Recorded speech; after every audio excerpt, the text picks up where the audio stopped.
Y ahora tenemos un tema muy interesante que es la sexualidad infantil, ¿sí? Hasta la educación sexual infantil. Sí, cómo impartir educación sexual como padres o como maestros. Dime una cosa, ¿a qué edad empiezan los niños a tener una vida sexual?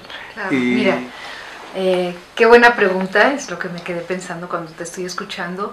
La sexualidad es algo con lo que somos, no tenemos, sino que somos sexuales desde el momento en el que nacemos hasta que morimos. Toda la vida estamos en contacto con el placer, con nuestro cuerpo, con la necesidad de que nos toquen y tocar y acariciarnos. Y no necesariamente estando casados, podemos no tener pareja y tener una necesidad sexual. ¿Por qué? Porque la sexualidad es el contacto con el cuerpo y es con el placer. Pues los niños desde muy chicos realmente necesitan una educación sexual, para tener este contacto con su cuerpo, para relacionarse con su cuerpo, para entender lo que le sucede. Y si quieres más adelante, te puedo decir, pues no sé si te interesa que te dé una definición de lo que es la sexualidad, como para partir de ahí y seguir. Por favor, ¿no? Es la forma en la que cada quien expresa, comunica, siente, intima, da y recibe placer con la palabra y con los 5 sentidos sexuados de su cuerpo. Un poquito de lo que estábamos hablando. Y no es algo que tenemos, sino es algo que somos, como te decía yo hace rato. Es algo aprendido que tiene que ver con la cultura, con el contexto donde vivimos. La sexualidad no es lo mismo en una persona de 5 años que en una persona de 10, o de 20, o de 30. Va cambiando a lo largo de la vida. La forma en la que expresamos la sexualidad va cambiando y también podemos ser en un momento, es dinámica, constantemente va cambiando de un contexto a otro. Y no es lo mismo que lo que se da en México que lo que se da en los países árabes, por ejemplo. Sabemos que es muy diferente la sexualidad. O cómo la vive un hombre o cómo la vive una mujer. Y además de todo esto, bueno, el propio individuo y a qué edad, ¿no? ¿A qué edad? Claro, la forma en la que las necesidades sexuales y la forma en la de expresar la sexualidad, por ejemplo, a los 40 años o a los 60 y 70 años, ¿no? O sea, siempre vamos a necesitar de la caricia, del contacto con el cuerpo, del placer, del amor. La sexualidad es algo que está conectado a miles de cosas. De acuerdo a tus amplios estudios y a lo que tú conoces y sabes, ¿cómo describirías tú que los niños en general viven la sexualidad? ¿Qué es para ellos? ¿Cómo es desde su punto de vista? Porque creo que variaría un tanto desde el nuestro. Mira, los niños necesitan tener un contacto con su cuerpo y entender, como te decía, quiénes son y sus partes. Digamos que desde de 3 a 6 años, los niños ya pueden entender, cuando ven un cachorrito, cuando ven una perrita, pueden entender que la perrita está embarazada y que tiene dentro de ella un cachorrito. Y de esa manera también pueden entender que su hermanito está dentro de la panza de su mamá, ¿no? Entonces, desde edades muy tempranas se les puede empezar a hablar del sexo y de la sexualidad. Y pueden entender estas cosas. Digamos que de 3 a 6 años pueden saber que hay un cachorrito, pueden dibujarlo, se puede trabajar con ellos, con ejercicios, con preguntas. De 3 a 6 años, los niños ya pueden también saber, digamos que podemos hacer juegos como dibujar un cuerpo humano y partirlo en pedazos, hacer un rompecabezas de las partes. Pero para educar como padres o maestros sobre sexualidad, lo primero que hay que hacer es revisar nuestra propia sexualidad. ¿Cómo es nuestra relación con nuestro propio cuerpo? Si tenemos miedo, si tenemos prejuicios, si hay tabús que no tenemos muy claros, porque todo lo que digamos o lo que no digamos va a comunicarle algo a los niños. Entonces nosotros somos el elemento didáctico más importante. Obviamente es muy importante dar la información con anticipación, porque se preguntaba mucho antes, nos decían, bueno, ¿cuándo habrá que dar la información? Mucho antes de que se presenten las situaciones, ¿no? Mucho antes de que se presente la menstruación, de que haya cambios en el cuerpo, se tiene que hablar sobre lo que va a ocurrir, ¿Para qué? Para evitar los miedos y para que se viva la sexualidad de una forma natural. Dime una cosa, son clásicos los ejemplos de que mira, la abejita viene y pica la florecita, o tu papá sembró una semillita en tu mamá. ¿Cómo se debe de explicar esto? ¿Con pues qué de lenguaje? Con un lenguaje real, ¿no? O sea, nombrar las partes como son. El pene, la vagina, la vulva que tiene el clítoris, que tiene los labios mayores, menores. Hay que nombrar a las partes como son, nunca nombrarlas de otra manera, ni llamar con diminutivos. Aunque sean niños muy chiquitos pueden entender las partes y pueden entender anatomía y fisiología básica. Aunque sean muy pequeñitos, pueden saber, si pueden entender que una cachorrito de perrito o de una gatita tiene un bebé adentro, un cachorrito adentro, pueden entender que un ser humano lo puede tener. Hay que hacerlo de la forma más natural que se pueda, nombrando las partes como son, sin hablar de diminutivos, ni nombrando, no sé, en lugar de decir pene, muchas mamás dicen el pipí. No se dice pipí, se dice pene, porque son las partes como si yo estoy nombrando mi codo, mi ojo, mi oreja. ¿Qué sucede cuando tú transmites estas cuestiones de esta manera? Justo lo que sucede es, ¿por qué no podemos nombrar las partes como son? ¿Qué estamos ocultando en la forma de hablar?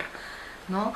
¿O qué estamos queriendo decir que para nosotros es un tema que nos incomoda, que nos hace sentir mal, que no podemos pronunciarlo, que no podemos darle el nombre? Un tabú. Y es un tabú, exactamente. Entonces los niños lo aprenden como un tabú. Creo que es importante también hablar de género, ¿no? De lo que es el hombre o la mujer, cómo estamos educados como hombres o como mujeres de acuerdo a la cultura. Y esto también es una construcción que cambia a lo largo del tiempo y del contexto. ¿Y está cambiando? Claro, constantemente está cambiando las definiciones de género, ¿no? Una mujer antes no podía ir a la universidad, ¿no? Estamos hablando de hace 100 años. ¿Y qué fue lo que hizo que las mujeres hoy en día vayan a la universidad? Pues que algunas mujeres se rebelaron ante lo que se entendía como lo que tenía que hacer una mujer, ¿no? Que una mujer tendría que estar en la casa cuidando a los niños. Como hubieron mujeres que estuvieron en contra de esto, se pudieron hacer los cambios que hoy en día tenemos, ¿no? El conformarnos con cómo están las cosas no nos lleva a nada. Simplemente el estar en contra de algunas cosas que no son como las quisiéramos tener es lo que hace que se puedan dar los cambios. Okay. ¿Qué hablamos cuando hablamos de sexualidad? O sea, una cosa es el discurso, por ejemplo, podemos pensar que la homosexualidad es algo permitido, es algo que debe ser, es algo que entendemos, pero ¿cómo nos sentimos si alguien se acerca y nos dice no sé, una mujer se acerca a mí y me dice que está enamorada de mí, o un hombre se acerca a ti y te dice que está enamorado de ti? Una cosa es lo que pensamos de la sexualidad o de cualquier tema, y otra cosa es cómo lo internalizamos, cómo actuamos cuando tenemos que tomar una decisión al respecto, ¿no? Y yo creo que estas son preguntas que nos tenemos que hacer constantemente. O sea, una cosa es el discurso y otra cosa es realmente cómo lo llevamos a la práctica. Déjame hacerte una pregunta. Si una persona tiene 2 hijos, una niña y un niño, 7, 8 años, o 9 y 10 años, 11, 12 años, ¿tú sugerirías, o lo que se pensaría que es lo más adecuado es, agarrar a un niño por separado y decirle, explicarle, y después agarrar al otro, ya sea el niño o la niña, y explicarle y decirle, o como ya es esta cuestión de los géneros, ya empieza a ser algo mucho más cotidiano y pues de alguna manera yo creo que más democrático, a los dos explicarles al mismo tiempo? Bueno, mira, esa es también una de las preguntas que te puedo decir que hace 10 años que yo iba a impartir educación sexual a las escuelas, les dábamos clases separadas a los niños y a las niñas. Y hoy no se está haciendo así, hoy se está haciendo juntos. En el caso de tus hijos, yo creo que se puede manejar separado o junto, depende, ¿no? Pero en el caso de los niños en un salón de clase, se puede dar educación sexual juntos, en conjunto, porque los niños se hacen conscientes de la responsabilidad que tienen en un momento dado de usar condón, de cuidarse, de que si se embarazan a una niña, ellos tienen una responsabilidad, y entender lo que es la menstruación, ¿no? Y entender lo que es el cuerpo de la mujer, así como las niñas tendrían que aprender de lo que siente un niño, de lo que es su cuerpo. Y yo creo que es muy importante que los niños y las niñas se eduquen juntos, que aprendan lo que es, que conozcan lo que es el otro género, que se sepan relacionar con el sexo opuesto desde chiquitos. ¿Y por qué sería tan bueno que se hiciera así en los salones de clase y no tan recomendable en la familia? ¿Por qué tomarlos por separado? Pues mira, nunca lo había pensado cómo sería en la familia, pero yo creo que no sería, como dices, ¿no? ¿Cuál sería el problema de hacerlo en la familia? Yo no veo ningún problema. Mira, yo creo que es importante en la familia tener pláticas individuales con cada hijo para que el hijo, para promover la cercanía y promover la cercanía, la intimidad y la relación. Porque cuando estamos educando en sexualidad, lo más importante es educar con valores, con sentimientos y educar y la relación. O sea, la calidad de la educación sexual va a estar muy relacionada con la calidad de la relación que tengamos con la persona, con el alumno, con el hijo, como maestros o como padres. Entonces, podemos educar juntos y separados, para contestar tu pregunta. ¿Okay? Yo creo que es importante tener tiempo solos con cada hijo, no nada más por la educación sexual, sino por la relación en sí, para intimar, para acercarnos al hijo, pero también es muy, ¿por qué no hacerlo juntos? Creo que las dos cosas son muy adecuadas en cuanto a la familia. O sea, te voy a contar un viejo chiste que creo que sigue siendo muy vigente. El abuelo o el papá le dice al hijo: oye, mira, mijito, si tú tienes alguna duda acerca de estas cuestiones de la vida, no dudes, ven y pregúntame, ¿no? Y entonces ten toda la confianza, no sé qué. Entonces el niño va con su amiguito y le dice: oye, ¿sabes qué? Pues yo no sé cómo decirle a mi abuelo o a mi papá que si hay algo que no le queda claro, que me pregunte. O sea, claro. Y por lo que tú dices, yo no sé si hay una correcta adecuación entre lo que uno supone que los niños saben y lo que realmente saben o mal saben. Claro, mal saben, porque hay la educación formal y la educación informal. La educación formal es lo que estamos tratando de hacer ahorita, ¿no? Que a cada edad hay que darles cierta información. Sabemos, por ejemplo, que las niñas y los niños, bueno, las niñas en especial, están menstruando antes, que hay que darles la información antes y que hay toda una idea de cómo se debe dar la educación sexual. Pero es que existe también la educación informal, y hoy en día con el internet y con lo que se habla en la escuela y con la forma de ver la sexualidad diferente entre las niñas y los niños, hay mucha mala información, hay información distorsionada o información incorrecta en cuanto a, se le da toda la importancia, por ejemplo, al coito, no se respeta a las niñas, se habla digamos,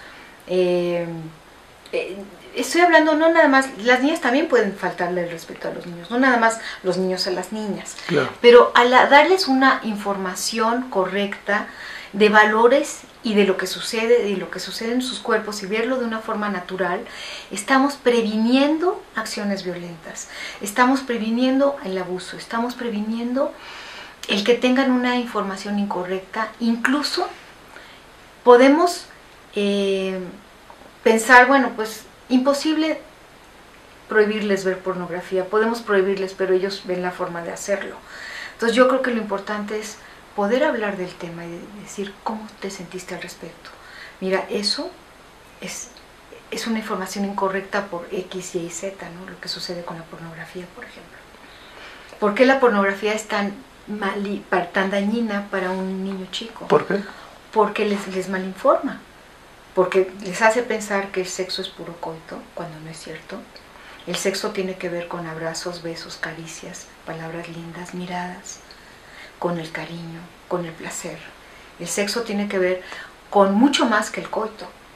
Tiene que ver con el amor, tiene que ver con una relación de ir y venir, con una relación igualitaria. Entonces, cuando un niño chico ve pornografía y ve que es una acción automática de coito, que dura interminablemente, o sea, que no es cierto, porque no es cierto, ¿no? Los seres humanos no duramos 1 hora o 2 horas haciendo el amor con coito. Entonces, ¿qué pasa con la pornografía? Que da muchísima instrucción que no es fidedigna, que no es real, ¿no? Malinforma, y bueno, eso sirve para un adulto que ya es maduro y que ya puede ver esto y saber que eso no es real. Pero un niño de 4 años que está viendo eso puede ser muy dañino. ¿Y qué hay que hacer? Bueno, ya que lo vieron, lo que se puede hacer es realmente decirles, a ver, eso que ves, ¿qué piensas de eso? ¿Qué sentiste al verlo? ¿Cuáles son las ideas que tuviste al respecto? Y desmitificar todos estos mitos que se forman a través de la pornografía. O sea, ¿qué es más apremiante, si se puede usar el término? Evitar que niños, adolescentes, caigan en una cuestión de violencia por cuestiones de sexualidad o de educación sexual, mala educación sexual, o evitar embarazos y evitar... Es que yo creo que una cosa conlleva a la otra. Cuando una persona no está en su centro y no tiene una educación asertiva, especialmente las mujeres, y no saben quiénes son y cómo se sienten con sus cuerpos, es mucho más fácil que permitan que un niño tenga relaciones con ellas, o que cuando no se valoran a sí mismas, cuando no saben quiénes son, cuando no saben decir que no, es mucho más fácil que incurran en embarazos de alto riesgo, en embarazos no deseados. Creo que las dos cosas están muy conectadas. Déjame... La prevención de la violencia está totalmente conectada a la prevención del embarazo no deseado. Déjame recapitular un poquito. O sea, la educación sexual, sus objetivos realmente estarían enfocados a la valorización, a aprender a decir no, o si vas a decir sí, que sepas por qué vas a decir sí, y si quieres o no tener relaciones. ¿Qué otras cosas podríamos meter en esa bolsa? Podemos meter, para empezar, en la bolsa de la sexualidad está metida la cultura, los valores, la relación, el placer, autoestima, la autoestima, el autoconocimiento, la asertividad, el estar en su centro, saber lo que uno piensa, lo que uno dice, estar en contacto con las sensaciones. Es una bolsa muy grande. Y digamos que la educación sexual se va dando poco a poco. Se tiene que ir repitiendo la información.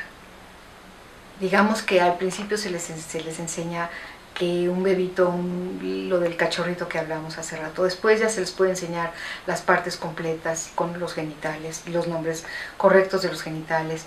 Después, digamos que de 6 a 8, ¿no? Esto, y con un poco de fisiología. Después, de 9 a 11 se les enseña ya sobre las fantasías sexuales, sobre las diferentes formas de diversidad sexual, se les vuelve a repetir lo que son las partes del cuerpo con cierta fisiología. ¿Tú dirías? Se les va enseñando la educación y se les va... Mira, muy importante, no hablarles nada más de los riesgos, sino hacer que la educación sexual sea atractiva, contestar sus preguntas, usar material didáctico lindo, hacer juegos, hacer que no vaya una clase de anatomía aburrida, ¿me entiendes? Y hablarles nada más de los peligros. Se tiene que hablar de los peligros, pero también se tiene que hablar de los sentimientos. Por ejemplo, te voy a decir, los niños y las niñas ven la sexualidad de formas muy diferentes. Los niños aprenden que la sexualidad es coito y lo aprenden de una forma muy morbosa. ¿Por qué? Porque es el aprendizaje de acuerdo al género y muy específicamente al machismo, ¿no? Que se repite de generación en generación. Que el machismo de hoy en día toma diferentes caras, digamos. Hay un machismo invisible que toma diferentes caras. Y las niñas a lo mejor aprenden que sobre el amor romántico, aprenden que no se van a poder separar, por ejemplo, los cuentos de las princesas, ¿no? Que aprenden de Walt Disney. Y entonces se identifican con la princesa y vivieron servicios felices para siempre. Y aprenden, exacto, vivieron felices para siempre. Aprenden del amor idealizado, del amor romántico. Aprenden que no se puede vivir sin el otro. No aprenden a que yo soy una persona completa y me voy a relacionar con otra persona completa. No aprenden sobre el amor de medias naranjas, que el otro me va a completar. Entonces yo creo que es tan importante desmitificar todo esto. Aprenden que muchas veces, ¿por qué una mujer se embaraza? Porque el embarazo le va a dar una identidad, el bebé le va a dar una identidad, ¿no? Y no aprenden que si no es una persona completa no pueden tener un bebé, ¿no? Si no tienen la madurez, no van a ser buenas madres de ese bebé.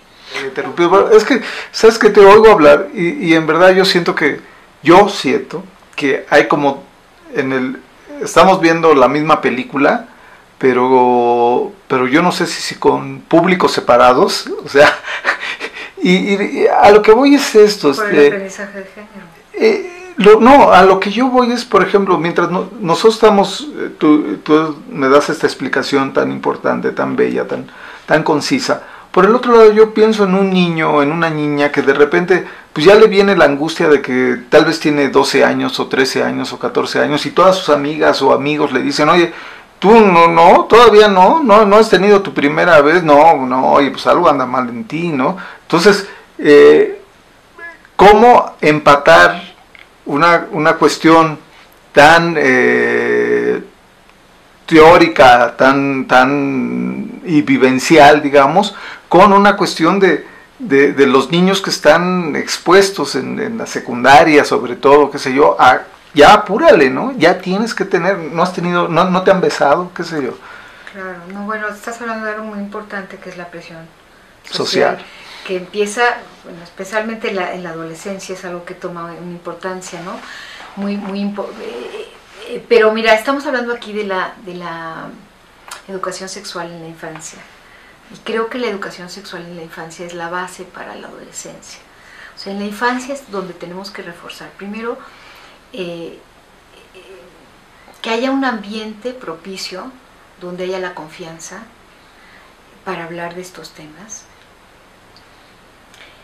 Que que no se sientan ni criticados ni que nos vamos a burlar de ellos, que sientan que están en un ambiente de confianza, que todo lo que digan, especialmente cuando hablan de emociones y de sentimientos, está bien.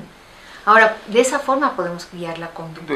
Y a donde voy, o que me lleva tu respuesta es, si tú a un niño le das estas herramientas, es muy probablemente que ya en la secundaria no tenga que pasar por esta angustia. Mira, lo que pasa es que si un niño sabe quién es y lo que siente, y que tiene derecho a decir que no, y si sabe que es individual, que cada persona es diferente, que madura a su propio momento, que eyaculaciones nocturnas o eyaculaciones a los 11 años, cuando él las tuvo a lo mejor a los 11 y medio, que no importa, porque los vamos a enseñar que cada persona es diferente, que cada persona madura a otra edad, que todo está bien, que todo es parte de la normalidad, que una niña puede menstruar a los 11 años, a los 9 años en las costas, a los 13 años algunas, y que todas están bien, ¿no?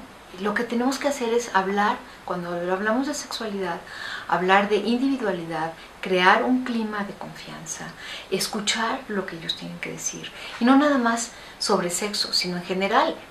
Una niña, si creamos el clima de confianza adecuado, a lo mejor la niña en el salón de clases o una hija nuestra nos va a hablar de sus miedos, ¿no? A lo mejor su miedo es que su amiguita no la invitó al cumpleaños, su mejor amiga no la invitó a su cumpleaños, y eso la angustia. Entonces, entender qué le pasa a nuestros hijos o a nuestros alumnos, propiciar un clima de confianza donde puedan hablar de eso, va a ayudarnos a que tengan una madurez y una sensación de confianza en sí mismos que, para contestar tu pregunta, más adelante en la adolescencia les va a dar la fuerza para enfrentar los cambios, para no sentirse mal si el otro ya hizo y ellos no lo han hecho, ¿no? Para saber que ellos pueden decir que no y que no pasa nada. O sea, pero todo esto se tiene que educar contundentemente, con el tiempo, con la confianza, con que todo, se vale sentir, como hablábamos en otras ocasiones, se vale sentir lo que sea, pero hay que guiar la conducta, hay que guiar la forma en la que van a comportarse con los demás. Y muy importante es guiar contra la no violencia, con el respeto de cada quien, ¿no? O sea, yo no puedo hacer nada que moleste a los demás. Y para esto creo que es importante hablar de creo que ya hemos hablado de las reglas de la sexualidad, pero creo que es importante volverlas a hablar, ¿no? No hacer nada que me incomode. Todos los juegos sexuales son consensuados. Aquí estoy de acuerdo, yo estoy de acuerdo y tú estás de acuerdo. Yo no voy a dejar que me hagas nada que a mí me moleste o que yo tenga la sensación de que estás haciendo algo en contra de mí misma, ¿no? O lastimar. O lastimar, exacto. No lastimar a terceros y decir que no en cualquier momento. Esas son las reglas básicas de la sexualidad, que creo que si las podemos enseñar en todo momento, vamos a evitar que incluso estos embarazos que no deseados, ¿no? Porque muchas veces las niñas incurren en acciones que no quieren, pero lo hacen porque están pensando en el amor romántico, en el amor idealizado. Tenemos que hablar de desmitificar lo que es el amor idealizado. O sea, realmente el amor tiene que haber un consenso. Tenemos que educar sobre lo que son las relaciones de pareja, para empezar igualitarias. Hablar del amor, hablar de las relaciones igualitarias, hablar de lo que de que una pareja es aquella que me permite crecer y sacar lo mejor de mí. No es aquella que me controla, no es aquella donde yo me vuelvo un objeto, ¿no? O un ser sin voluntad, ¿no? De lo que tú comentabas. Exacto. En otra ocasión, de si no puedes ver a tus amigos o amigas, claro. O si no puedes vestir de tal o cual manera. Pero ¿qué pasa? Que interiorizamos la violencia, interiorizamos las cuestiones machistas donde uno controla al otro. Y no nada más machistas quiere decir, no nada más que el hombre controle a la mujer. A veces las mujeres controlamos al hombre y seguimos en una relación machista. Machista quiere decir ver al otro como inferior. O sea, tener un poder sobre el otro. A eso me refiero con conductas machistas. No, entonces, venga de donde venga. Venga de donde venga. Yo sí creo que es muy importante promover las relaciones igualitarias.